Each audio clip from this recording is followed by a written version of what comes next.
Olá. Sabe aquela pessoa que entra num lugar e marca a presença? Assim, sem parecer que está fazendo força? O que será que define isso, essa tal classe? Pois é, né? A fonte que a gente está usando hoje, que bebe das ideias do Dale Carnegie, sugere que há algo mais fácil de a gente reconhecer do que definir exatamente. É bem isso. E a nossa ideia aqui hoje é justamente tentar desvendar um pouco esses elementos, sabe? Tirar uns princípios práticos para a gente construir uma presença mais marcante, mais eficaz na vida. E o ponto de partida que o material traz é bem interessante. Essa classe não seria uma performance para fora, entende? Seria mais sobre autorrespeito. Autorrespeito. Como assim? É, a decisão de ser a pessoa que você, lá no fundo, admira, mesmo quando ninguém está olhando, sabe? A recompensa maior, segundo o texto, é interna. É o respeito por si mesmo que a gente constrói. Interessante essa inversão, né? Quer dizer, focar no interno para depois brilhar fora. Mas olha, a falta de classe também é muito óbvia, né? Parece que a gente percebe na hora quando algo destoa. Sim, sim, a ausência dela é quase palpável.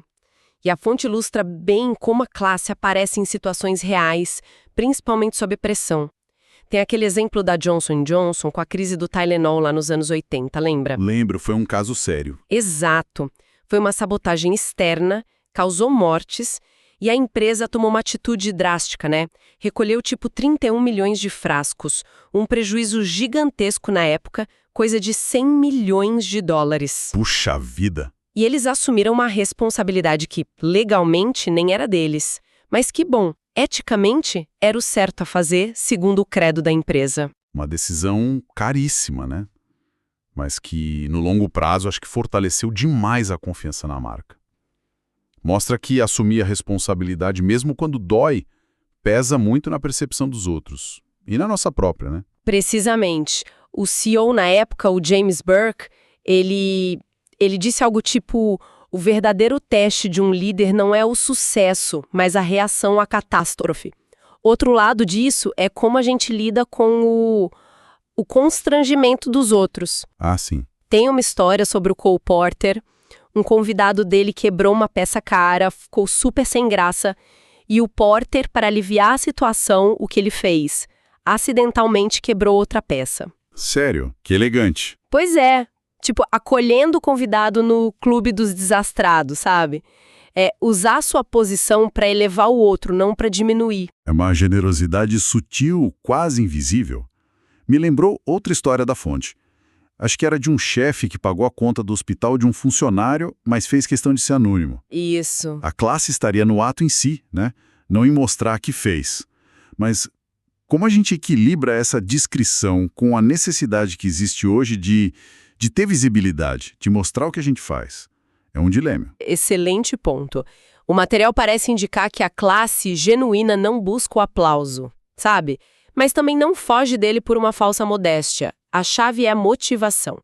Se a ação é autêntica, o reconhecimento pode até vir, mas como consequência, não como objetivo principal. Entendi. Isso se conecta com os princípios gerais do Carnegie, né? Focar nos comportamentos base, integridade, respeito, que naturalmente vão construindo uma reputação sólida. Falando em construir reputação, comunicação é tudo, né? A fonte aponta duas qualidades essenciais para comunicadores que ficam na memória: otimismo e simplicidade. Aham. O otimismo parece meio óbvio, né? Ninguém que inspira é um pessimista crônico. Agora, a simplicidade. Isso me chamou a atenção. Sim, porque a gente vive numa época que às vezes valoriza o complicado, o jargão técnico, né? Mas a fonte defende que clareza é poder. Uma linguagem simples, que todo mundo entende, que conecta emocionalmente e que é fácil de lembrar e repetir. Isso é muito mais eficaz que um discurso todo rebuscado. Faz sentido. O exemplo que eles dão é ótimo. Comparar uma fala cheia de termos técnicos com algo tipo: eu imagino um futuro onde cada pessoa encontre alegria no seu trabalho. É direto, é humano, inspira. Isso me lembra a interpretação que a fonte faz do título clássico do Carnegie, Como Fazer Amigos e Influenciar Pessoas. O E ali funcionaria como um para, né? Fazer amigos para poder influenciar. Exatamente. A conexão genuína, o afeto, Isso que abre a porta para o respeito e para a influência. Perfeito. E para criar essas conexões, os princípios do Carnegie que a fonte destaca são super atuais. Primeiro, evitar críticas e reclamações que só fecham o outro. Segundo, ter um interesse genuíno pelas pessoas, e o genuíno é a palavra-chave aqui, genuíno mesmo, as pessoas percebem. Com certeza. Terceiro, lembrar e usar o nome da pessoa, é música pro ouvido dela, né? E quarto, fazer o outro se sentir importante, mas com sinceridade. Reconhecer que sempre tem algo para aprender com todo mundo. Parece simples na teoria, né? Mas no dia a dia, a gente cai fácil no modo só os fatos, como diz a fonte, ignorando a conexão emocional. Ou então, falhando na escuta mesmo. Com certeza. Aí a fonte bate muito na tecla da escuta ativa, sabe? Que vai muito além de só ficar quieto esperando a sua vez de falar. Uhum. Envolve perceber a linguagem corporal, ler as entrelinhas, validar o que o outro está sentindo e até usar o silêncio de forma estratégica para dar espaço. É mais uma dança, entende? Não um interrogatório. Gostei do dança. Essa ideia de autenticidade me leva para outro ponto que a fonte aborda bem. A diferença entre autoconfiança e grandiosidade. O exemplo dos corredores na maratona é ótimo. Sim, é uma metáfora excelente. O Sean, que representa a grandiosidade, ele se acha, né, superestima a capacidade, acha que não precisa treinar tanto assim. Eu dou conta. Isso, foca em superar os outros. Aí, quando a dificuldade real da prova aparece, ele desiste frustrado, culpa tudo e todos. O ego dele não aguenta o tranco do fracasso. Enquanto o Michael, o confiante, ele reconhece o tamanho do desafio, treina para valer, admite que está nervoso, tem uma meta realista, que é terminar a prova, não necessariamente ganhar. Ele enfrenta os momentos de dúvida durante a corrida, persiste com humildade e cruza a linha de chegada. Perfeito. A confiança de verdade, segundo a fonte, não é não ter medo ou dúvida, mas agir apesar deles. Inclui se conhecer bem, saber seus limites, onde precisa melhorar e ter resiliência. E também, olha que interessante, ter a coragem de mudar de rumo se for preciso. Como assim? Reconhecer que, sei lá, talvez jogar na NBA não seja para você, mesmo que você ame basquete, e aí redirecionar sua energia para outra coisa onde você pode realmente brilhar. Isso também é um ato de confiança e maturidade. Faz muito sentido. E para quem luta com a baixa autoconfiança? Aquela vozinha que diz que você não merece o elogio. A fonte até cita o Groucho Marx, né? Não quero pertencer a um clube que me aceite como sócio. Ou que acha que o sucesso foi só sorte. Olha, o material dá umas dicas práticas. Uma é criar um arquivo mental de sucessos. Quando vier um desafio novo, tipo aprender a usar um software diferente, você busca na memória outras vezes em que superou coisas parecidas. Isso ajuda. Boa ideia. Outra técnica é mudar o foco. Em vez de ficar analisando por que eu estou me sentindo inseguro, perguntar como eu gostaria de me sentir e, principalmente, o que eu posso fazer agora, um pequeno passo, para me sentir um pouquinho mais confiante. Ação, né? Pequenos passos. Exato. Pequenos passos constroem a confiança. E tem mais uma coisa. O quê? Aceitar elogios. A fonte diz que isso é uma habilidade básica da classe. Cito Samuel Johnson. O que é graciosamente dado deve ser graciosamente recebido. Não é ser arrogante, é só validar um reconhecimento que você mereceu. É um ciclo, então. Reconhecer o próprio valor ajuda a receber o reconhecimento externo, que por sua vez reforça o valor interno. Tudo ligado àquele autorrespeito do começo. Exatamente, tudo interligado. Falando em integridade, como ela aparece no mundo de hoje. A fonte traz uma visão do Dolph Seidman que eu achei muito, muito forte. Ele diz que, nessa era conectada e transparente, o como a gente faz as coisas se tornou mais importante do que o que a gente faz. É uma virada de chave fundamental, né? Por muito tempo, o foco era no produto, no serviço, na estratégia, o quê? Mas o Seidman argumenta que isso hoje é fácil de copiar. O diferencial que dura mesmo estaria no como. No como? Sim, na integridade, na paixão, na colaboração, na humildade com que a gente opera. Aquelas qualidades que antes eram vistas como soft, sabe? Meio secundárias, agora elas seriam a base do sucesso que se sustenta. O caso Tylenol de novo, né? O como eles lidaram com a crise foi muito mais definidor para a marca do que o produto em si naquele momento crítico. Perfeito. E a fonte também faz um alerta importante sobre os limites da lei como guia. Como guia. Quando a preocupação muda de o que é certo para o que é legal, aí se abre espaço para procurar brecha, né? Para justificar comportamentos que, no fundo, a gente sabe que são questionáveis.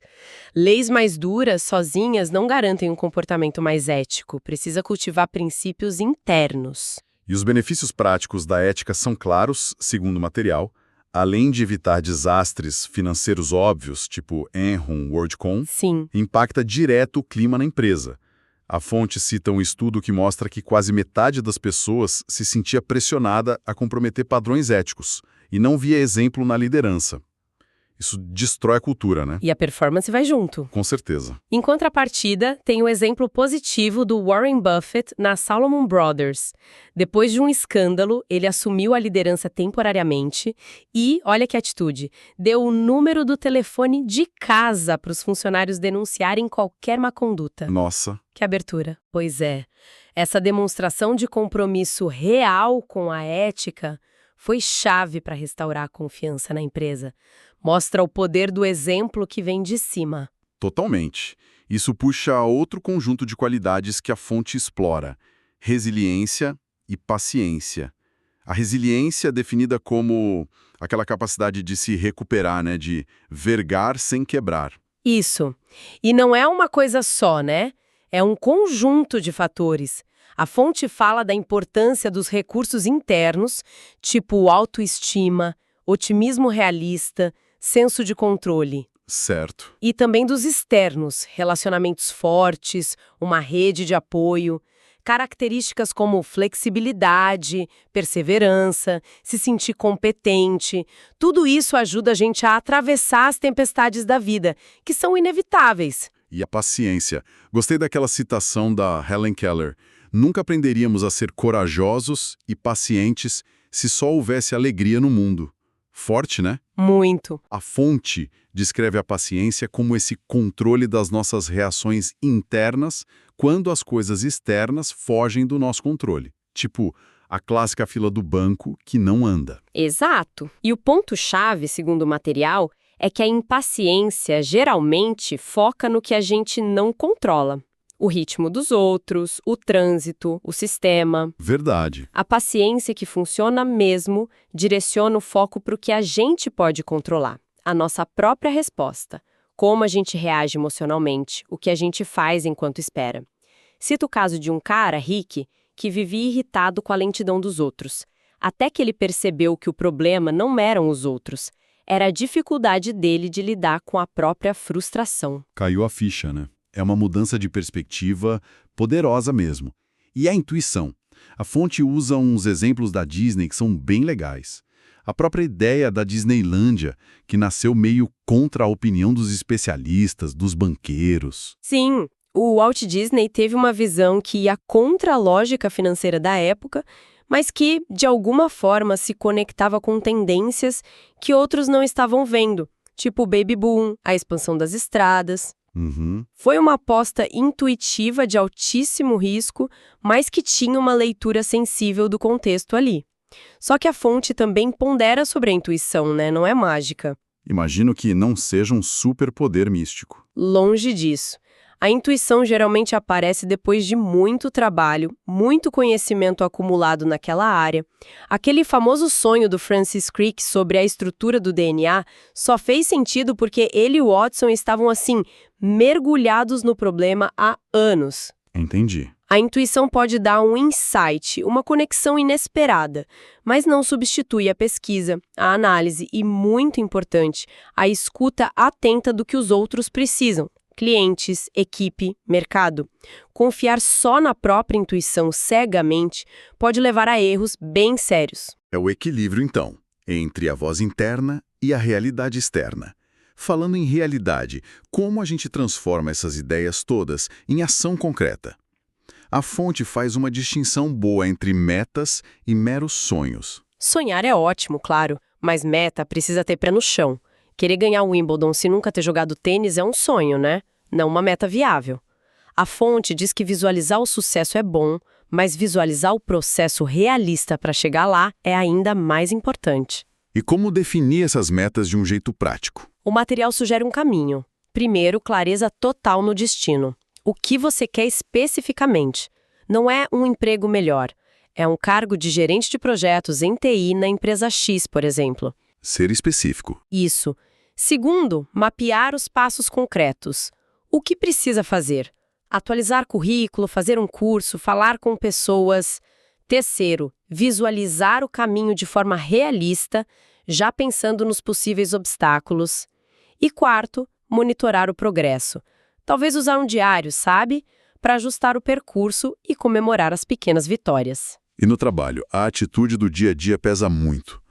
A fonte bate bastante na tecla de evitar a negatividade, ficar reclamando, fofoca e focar no que a gente pode controlar. Exatamente. A gente não controla o chefe, o colega, a política da empresa, mas controla o nosso próprio comportamento, nossa ética, nossa atitude, nossas reações. E aí vem dicas práticas também. Conhecer bem a missão da empresa onde você trabalha, fazer networking de verdade, estender a mão com gente de vários níveis e comunicar o que você faz de bom. Não de forma arrogante, mas garantir que seu trabalho seja visto. Guardar provas, apresentar resultados de forma adequada. Inclui até umas dicas de finanças pessoais, né? Gerenciar dívidas, cortar gastos que não são essenciais. Parece que ser inesquecível também passa por ter a casa em ordem financeiramente. Sem dúvida. A responsabilidade pessoal em todas as áreas contribui para essa solidez. E tudo isso volta para a ideia de classe através da generosidade. Ajudar os outros a terem sucesso, segundo a fonte, é parte fundamental. Como no exemplo do molho de macarrão do Paul Newman. Esse mesmo. O fato de os lucros irem todos para a caridade deu um impulso enorme nas vendas. Mostra como a generosidade, quando percebida, pode gerar resultados positivos, até inesperados. É um ciclo virtuoso. E para fechar esse ciclo todo, a coragem. Essencial para colocar qualquer uma dessas ideias em prática. Tudo de mãe. A base para todas as outras. E traz aquela definição clássica do John Wayne. Coragem é estar morto de medo, mas seguir em frente mesmo assim. É isso. Não é não ter medo. Não é. É agir apesar do medo. E tem a ideia do Tom Peters também, de fracassar logo para aprender rápido. Encarar o erro não como o fim do mundo, mas como informação para ajustar a rota. E lembrar que o medo, muitas vezes, começa na nossa cabeça. É uma construção mental que a gente pode desafiar. Ufa! Foi uma bela exploração dessas ideias, hein? Se a gente fosse resumir, parece que ser inesquecível, segundo essa análise, tem a ver com um núcleo forte de autorrespeito, de integridade, Sim. que se manifesta numa comunicação autêntica, empática, numa confiança que é realista, não arrogante, num comportamento ético, firme, e naquela resiliência para lidar com os tombos. Exato. E a paciência e a intuição entram como ferramentas importantes, mas sempre com equilíbrio, né? Com ação focada e com essa coragem que a gente falou. E o mais legal é que não são só ideias bonitas, né? São princípios, comportamentos que dá pra gente cultivar no dia a dia. O material inspirado em Carnegie, como a gente viu aqui, meio que oferece um mapa para construir essa presença mais marcante. Sim, passo a passo, tanto na vida pessoal quanto na profissional. É algo que pode ser desenvolvido. Para a gente fechar, fica uma reflexão aqui, inspirada na fonte. O material lembra que a gente está sempre dando exemplo, querendo ou não, com o que a gente faz, fala ou até deixa de fazer. Verdade. A pergunta que fica é, será que essa imagem que a gente projeta a cada momento está alinhada com quem a gente realmente quer ser? Com os valores que a gente diz que tem? É algo para a gente pensar, né?